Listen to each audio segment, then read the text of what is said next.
Record করে দিই। আচ্ছা, যেটা বলতেছিলাম, যদি বংশীয় চালান হয়, ফ্যামিলিগত চালান হয়, এটাকে বলে বংশীয় চালান বা পারিবারিক চালান, জিনগত সমস্যা। এটা আমাদের সর্বপ্রথম দেখতে হবে যে এর পূর্বপুরুষ কি জিনতান্ত্রিক ছিল কিনা। আমাদের প্রথম কাজ হলো এর পূর্বপুরুষরা কি তান্ত্রিক ছিল কিনা, জিনকে ভোগ দিত কিনা। কথা বুঝতে পারছেন? আপনাকে আগে এটা আইডেন্টিফাই করতে হবে যে এর পূর্বপুরুষরা কি জিনতান্ত্রিক ছিল কিনা, বা জিনের পূজা করতো কিনা, বা কবিরাজ ছিল কিনা। এটা হলো 1 নাম্বার প্রসেস। যদি থেকে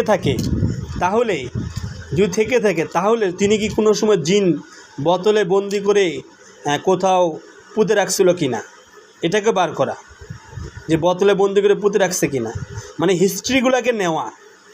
যদি তার পূর্বপুরুষ জিনকে ভোগ দিত বা তান্ত্রিক ছিল, অথবা কোনো জিন্নাতকে বোতলে ঢুকায় পুঁতে রাখছে, এই হিস্ট্রিগুলো নেওয়ার পরে এখন আপনি সেই পূর্বপুরুষকে পাবেন না। সেই ক্ষেত্রে আপনাকে কী করতে হবে, যদি কোথাও বোতল পুঁতে রাখে ওই বোতলগুলো উঠাইয়ে আপনাকে তাদেরকে মুক্ত করে দিতে হবে। এটা হলো 1 নাম্বার প্রশ্ন। আর যদি পরবর্তীতে জেনারেশন কেউ ভোগ দিছে কিনা, বা তাদের বাসায় কোনো ভোগের সামগ্রী আছে কিনা, বা তাদের বাসায় কোনো কিছু আছে কিনা যেগুলোতে ভোগ দিয়ে পূজা করে কাছে, এগুলাকে ধ্বংস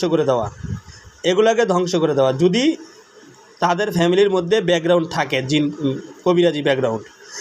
এখন যদি না থাকলে সেই ক্ষেত্রে আপনি কি করবেন? না থাকলে আপনার একটা কথা মনে রাখবেন যে এই ধরনের ক্ষেত্রে